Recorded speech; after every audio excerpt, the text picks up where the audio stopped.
चलिए, इससे पहले वाली क्लास में हम लोगों ने विस्तार पूर्वक ऋग्वैदिक काल पढ़ा जो है, ठीक है।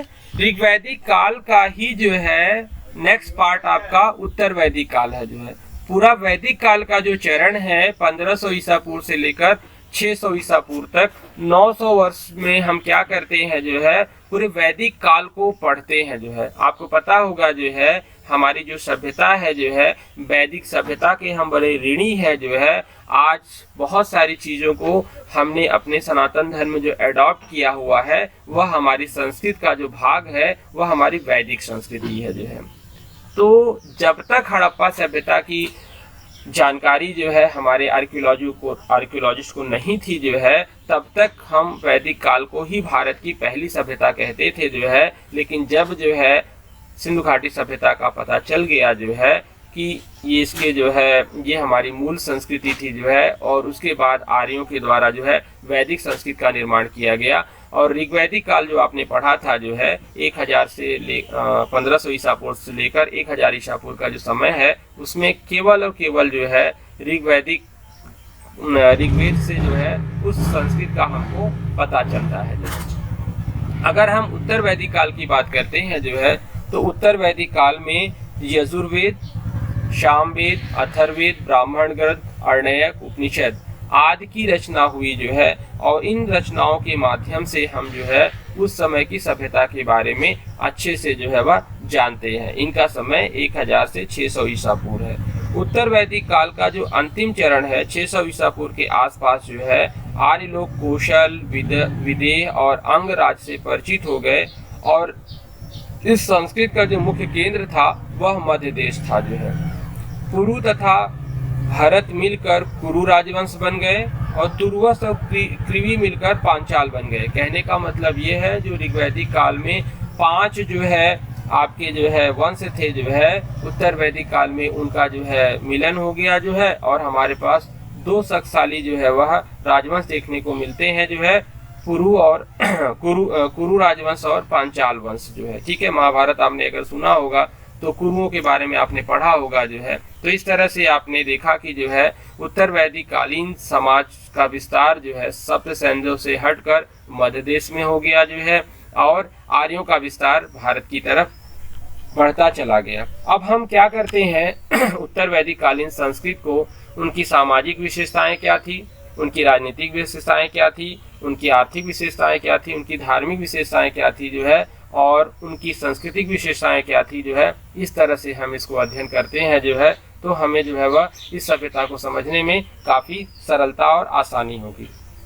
आपको पता होगा ऋग्वैदिक कालीन समाज जो है काबिले में बटा हुआ था जो है। अभी उनका जीवन अस्थायी नहीं हुआ था जो है, और वे यायावार थे, अच्छी जीवन की तलाश में यहाँ वहाँ भटक रहे थे। लेकिन उत्तर वैदिक काल में क्या होता है, आर्यों का जीवन अस्थायी हो गया था और वो पशुपालन के साथ साथ कृषि करने लगे थे जो है, और इनकी राजनीतिक संस्थाएं जो है वह और ज़्यादा विकसित हो गई जो है। और लेकिन जैसे आपने देखा होगा वहाँ पे जो जनस्य गोपा था जो है, उसे उपहार में बलि मिलती थी जो है, और उसका मुख्य कार्य था अपने कबीले की रक्षा करना। लेकिन जो है उत्तर वैदिक काल में लोहे का ज्ञान हो जाने के कारण जो है तेजी से जंगलों को काट कर जो है कृषि क्षेत्रों का विस्तार किया गया, और राजा को बड़ी मात्रा में बलि मिलने लगी, और वह अनिवार्य रूप से 1/6 कर लेने लगा जो है। और जब उसके पास ज़्यादा मात्रा में जो है वह कर प्राप्त हुआ जो है, तो उसने बड़ी बड़ी सेना रखने लगा, और राजा यहाँ पर निरंकुश हो गया। अभी राजा इससे पहले राजा जो है वह निरंकुश नहीं होता था जो है, लेकिन वर्तमान में राजा जो है क्या होता है, काफ़ी निरंकुश हो जाता है। तो इस तरह से आप देखेंगे कि उपनिषद काल में अनेक राजा हुए जो बहुत बड़े दार्शनिक थे। इनके प्लेस को पूछा जाता है ये कि कहाँ के राजा थे। जैसे आप देखते हैं कि विदेह के जनक थे जो है, कैकेयी के अश्वपति थे जो है, काशी के अजातशत्रु थे जो है, पांचाल के प्रवाहन जाबाली थे जो है। और इस तरह से उत्तर वैदिक काल में राष्ट्र शब्द का जो है वह राष्ट्र शब्द आता है जो है, और पहली बार इस काल में जो है इसका उद्भव होता है जो है। उत्तर वैदिक काल में पांचाल सर्वाधिक विकसित राज्य था जो है। शतपथ ब्राह्मण में इन्हें वैदिक सभ्यता का सर्वश्रेष्ठ प्रतिनिधि कहा गया है। उत्तर वैदिक काल में राजतंत्र के शासन का आधार था कहीं कहीं गणराज्यों के भी उदाहरण मिलते हैं। आपने देखा कि जो है अभी हम लोग देखेंगे इसके बाद जो है 16 महाजनपद जो है, तो वहाँ पे हम राजतंत्र, जहाँ राजा होते थे वहाँ राजतंत्र हो गया। गणतंत्र जो है जो कई वंशों से मिलकर जो है गणतंत्र बनते थे जो है, जैसे लिच्छवी गणतंत्र था, जो मल गणतंत्र था आपका जो है।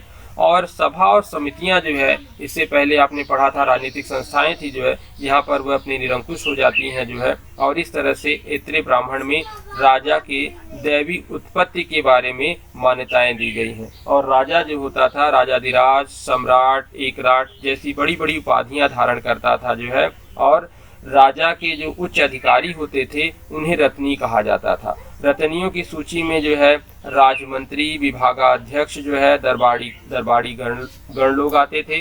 विभागाध्यक्षों में सेनानी जो सेनापति होता था, सूत जो होता था रथ सेना का नायक होता था, ग्रामीणी गांव का मुखिया होता था, संग्रहिता कोषाध्यक्ष होता था, तथा भागधुक अर्थमंत्री होता था जो करों को वसूल करने वाला अधिकारी होता था। स्थापति और सतपति जो होते थे जो है, ये प्रांत के प्रमुख अधिकारी होते थे जो है। सतपति जो होता था 100 गांवों का अधिकारी होता था, और स्थापति जो होता था सीमांत प्रदेश का न्यायिक अधिकारी होता था। इस तरह से आप देखेंगे जो है कि जो ऋग्वैदिक काल में राजनीतिक संस्थाएं थी जो है, उनका काफी विस्तार हो जाता है जो है।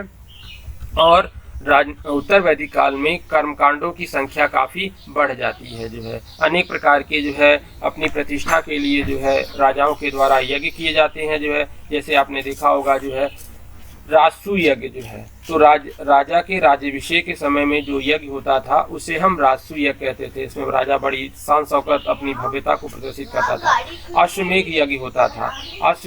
अश्वमेघ यज्ञ में जब राजा जो है चारों दिशाओं को जीत लेता था जो है, तो एक अश्व छोड़ता था, और वह अश्व जिन राज्यों से गुजर जाता था जो है, तो वहाँ पर उस राज्य के लोग उसकी अधीनता स्वीकार कर लेते थे जो है। और इस तरह से आपने अगर रामायण के मुख्य हिस्से को देखा होगा कि राम ने जो है अपने अंतिम समय में अश्वमेघ यज्ञ किया था जो है, ठीक है। तो अश्वमेघ यज्ञ भी राजा की शक्ति का प्रतीक होता था। वाजपेयी यज्ञ में क्या होता था?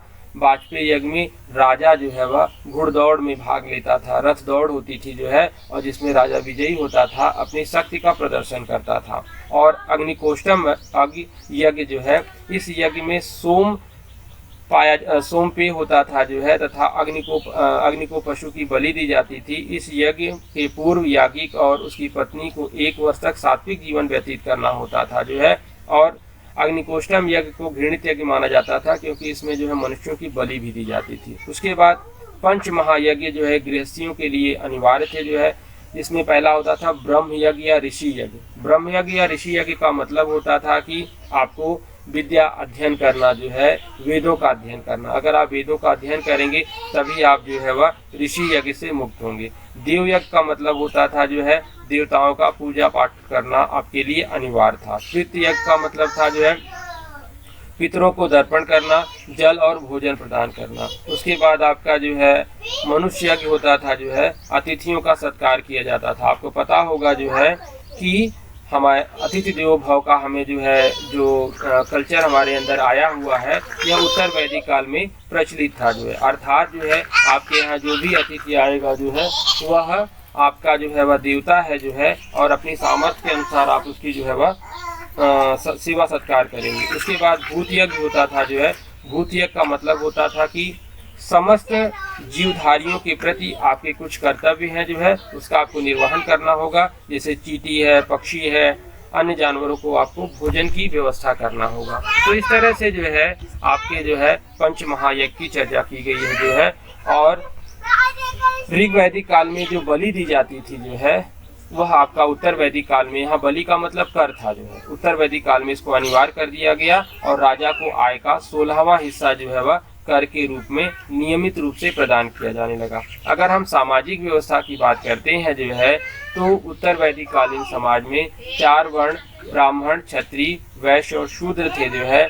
यहाँ पर उत्तर वैदिक काल में जो है जाति विभाजन जो है वह आधार जन्म हो गया। इससे पहले ऋग्वैदिक कालीन समाज में जाति का विभाजन कर्म को माना गया था।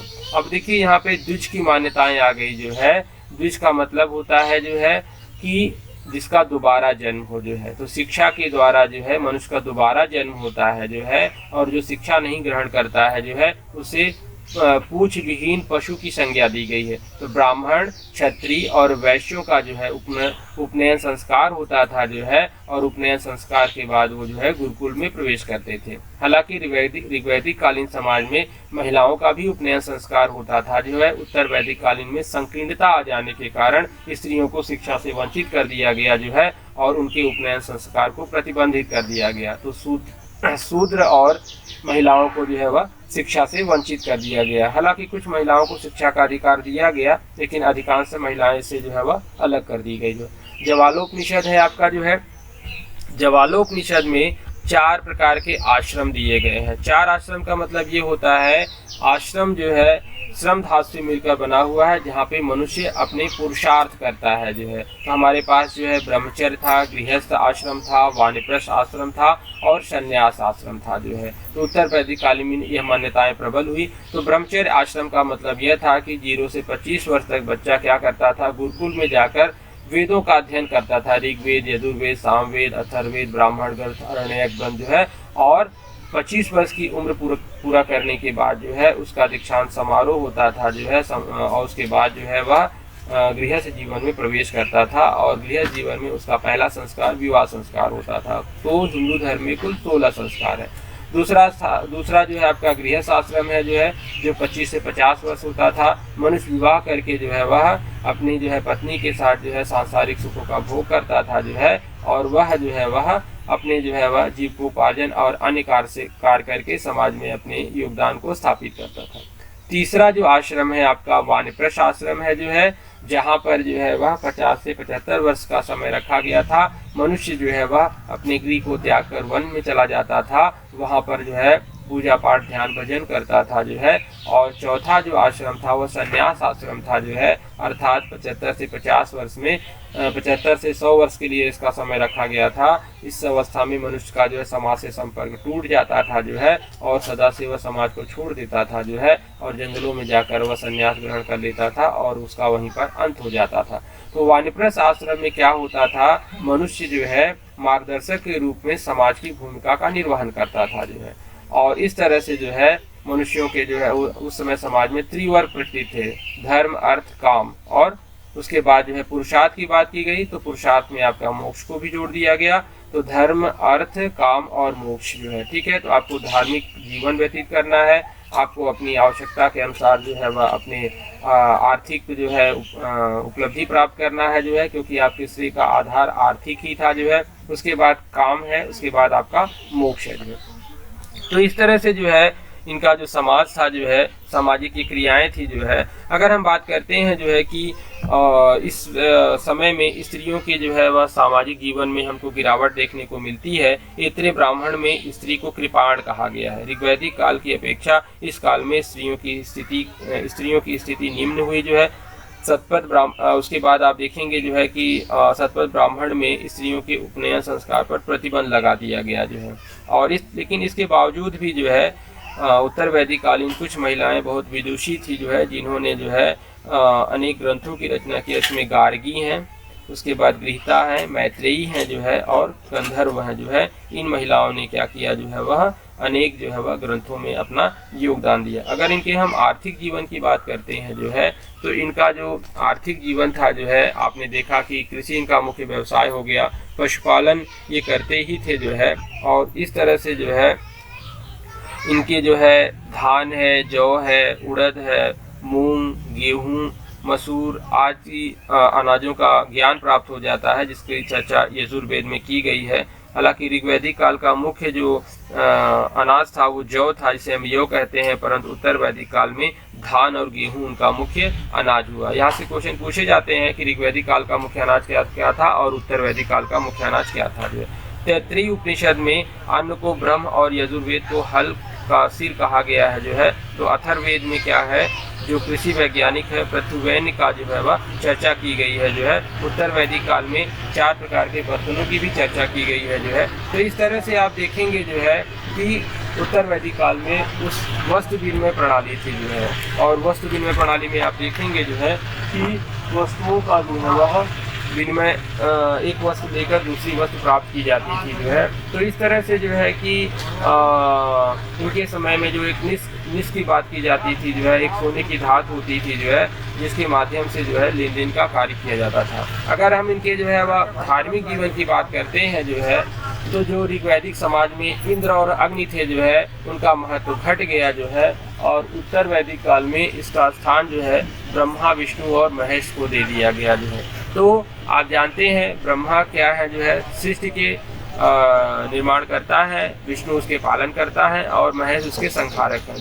तो उत्तर वैदिक काल में ये उसके जो है प्रमुख देवता माने गए। और यहीं पर आप देखेंगे जो है कि खड़ दर्शन का प्रतिपादन किया गया जो है। 6 दर्शन आपको देखने को मिलते हैं। सांख्य दर्शन आपके कपिल का था जो है, योग आपका पतंजलि का था, न्याय आपके गौतम थे जो है, पूर्व मीमांसा आप जैमिनी था, उत्तर मीमांसा आपके वादरायण थे, और चारवाक जो है भौतिक दर्शन के प्रणेता माने जाते हैं जो है। इस तरह से आपके पास जो है वेदों के जो अंतिम भाग है उन्हें हम वेदांग कहते हैं जो है, जिसमें आप देखते हैं छंद है जिसे वेदों का पैर कहा गया है, कल्प है जिन्हें वेदों का हाथ कहा गया है, ज्योतिष है जिन्हें वेदों की आंख कहा गया है, निरुक्त है वेदों के कान कहे गए हैं, शिक्षा को वेदों का नाक कहा गया है जो है, और इस तरह से जो व्याकरण है उसको वेदों का मुख कहा गया है। तो ये वेदों के 6 भाग थे। छंद हो गए, कल्प हो गए, ज्योतिष हो गया, निरुक्त हो गया और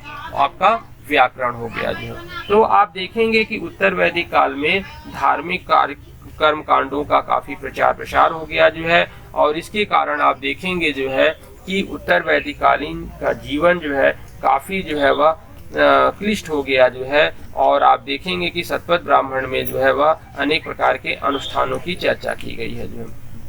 तो इस तरह से उत्तर वैदिक काल में जो है ये भी बहुदेववाद की पूजा करते थे जो है, और वहाँ पर आपने देखा कि किस तरह से जो है ऋग्वैदिक काल में भी बहुदेववाद की पूजा होती थी जो है, और यहाँ पर यज्ञ और कर्मकांड को ज़्यादा प्रायोरिटी दिया गया। लेकिन आप देखेंगे यहीं पर उपनिषद भी आ जाते हैं जो है, और उपनिषद का शाब्दिक अर्थ होता है उपनिषद, गुरु के समीप बैठकर ज्ञान प्राप्त करना। वैसे तो कुल 108 उपनिषद है जो है, और उन उपनिषदों में क्या किया गया है, यज्ञ कर्मकांड की निंदा की गई है। अर्थात जो है जो ये कर्मकांड है जो है आपको जो है भवसागर से पार नहीं कर सकते हैं जो है, क्योंकि इसमें ढेर सारी पशुओं की बलि दी जाती थी जो है, बल्कि यहाँ पर जो है वह दार्शनिक और जो है चिंतन विचारधाराओं का जो है परिणति हुई जो है। कई बार पूछा भी जाता है उपनिषद में किस पर बल दिया गया है, तो उपनिषद में दर्शन और चिंतन पर बल दिया है जो है, और कई उपनिषदों से आपसे पूछा भी जाता है।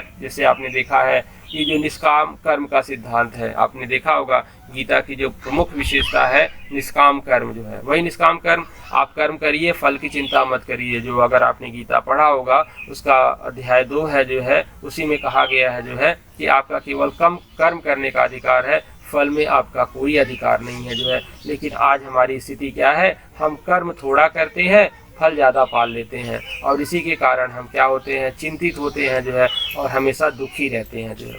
तो अगर हम निष्भाव से कर्म करें जो है, हम अच्छा परिश्रम करें जो है, और उसके बाद अगर हम जिस नियत के जो है उस फल को अगर हम चिंता ना करें, तो हमें कोई असुविधा भी नहीं होगी। अगर हमारा कर्म अच्छा होगा तो हमें फल भी अच्छा ही प्राप्त होगा जो है, इसमें कोई दो राय नहीं है। मुंडकोपनिषद है आपका, सत्यमेव जयते लिया गया है, भारत का आदर्श वाक्य है जो है, सभी को पता है जो है, हमारे राजपत्र में इसे शामिल किया गया है जो है। कठोपनिषद की चर्चा की जाती है, कई बार क्वेश्चन भी पूछे गए हैं यहाँ से।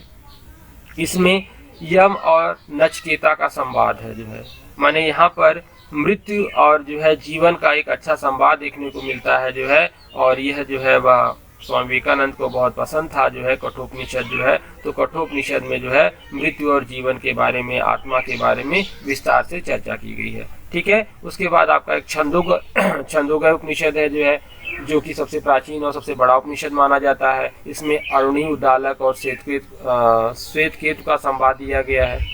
तो इस तरह से आपका एक वादरायण उपनिषद है जो है, जिसमें गार्गी और जो है याज्ञवल्क्य का संवाद है जो है, और गार्गी ने याज्ञवल्क्य एक महान ऋषि थे, उनको पराजित भी कर दिया भरी सभा में, जनक की सभा में जो है, जहाँ पर जो है याज्ञवल्क्य इतनी क्रोधित हो जाते हैं कि गार्गी से कहते हैं कि तुम अब मुझसे ज़्यादा संवाद मत करो, नहीं तो मैं तुम्हारा सिर फोड़ दूंगा। जो तो आप समझ सकते हैं कि कितनी ज़्यादा पुरुष मानसिकता थी जो है कि जब वह पराजित हो जाता है जो है तो कितना बौखला जाता है जो है। तो कहने का मतलब ये है, ज्ञान सर्वत्र है जो है, चाहे वह महिला हो चाहे वह पुरुष हो जो है, वह हमें हर किसी की प्रतिभा का सम्मान करना चाहिए जो है, और संकीर्ण मानसिकताओं से बाहर निकलने का प्रयास करना चाहिए। तो इस तरह से जो है हमारे उत्तर वैदिक कालीन समाज में जो है वह काफ़ी चीज़ें जो है हमारे समाज में आज भी जो है वह देखने को मिलती हैं जो है। और लेकिन उत्तर वैदिक काल में क्या होता है जो है कि समाज में अनेक प्रकार की जो है संकीर्णताएं आ जाती हैं। अगर हम बात करते हैं जो है कि उस समय के जो वेद थे उनके अलग अलग पुरोहित थे, तो आपने देखा कि ऋग्वेद का पुरोहित आपका होता था,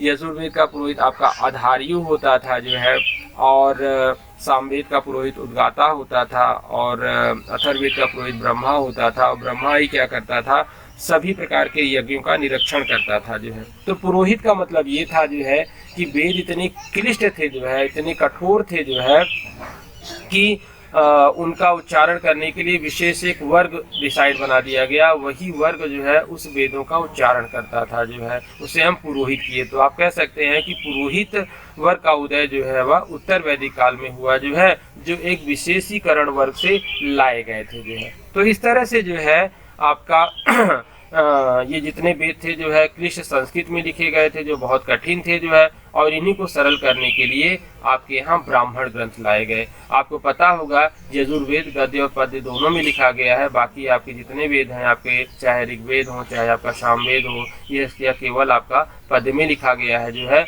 और ब्राह्मण ग्रंथ जो लिखे गए हैं वह गद्य में लिखे गए हैं। ब्राह्मण ग्रंथ का मतलब होता है टीका। जैसे हम लोग क्या करते हैं, कोई टेक्स्ट बुक पढ़ते हैं जो है, तो टेक्स्ट बुक कठिन होती है जो है, उसकी भाषा थोड़ा सा क्लिष्ट होती है जो है, और एक जब हम गाइड पढ़ते हैं तो गाइड में बहुत सारी चीज़ें सरल दी हुई होती है, इसलिए हमको पढ़ना वह आसान लगता है। लेकिन टेक्स्ट बुक का स्थान गाइड नहीं ले सकती है जो है। उसी तरह से जो है वेदों को सरल करने के लिए ब्राह्मण ग्रंथ लाया गया। जैसे आपने देखा ऋग्वेद का ब्राह्मण आपका जो है तैत्तिरीय कौशिकी है जो है, और यजुर्वेद का ब्राह्मण जो है शतपथ और तैत्तिरीय है जो है, और उसके बाद जो है सामवेद का ब्राह्मण जो है आपका जो है वह पंचवीस है, और अथर्ववेद का ब्राह्मण भूपत है जो है। तो इस तरह से ब्राह्मण ग्रंथ लाए गए जो है, और वहाँ पर जो है इनकी संस्कृति और सभ्यता के बारे में विस्तार पूर्वक से चर्चा की गई जो है। तो उत्तर वैदिक कालीन जो सभा है, समितियां हैं, राजनीतिक जीवन है, सामाजिक जीवन है,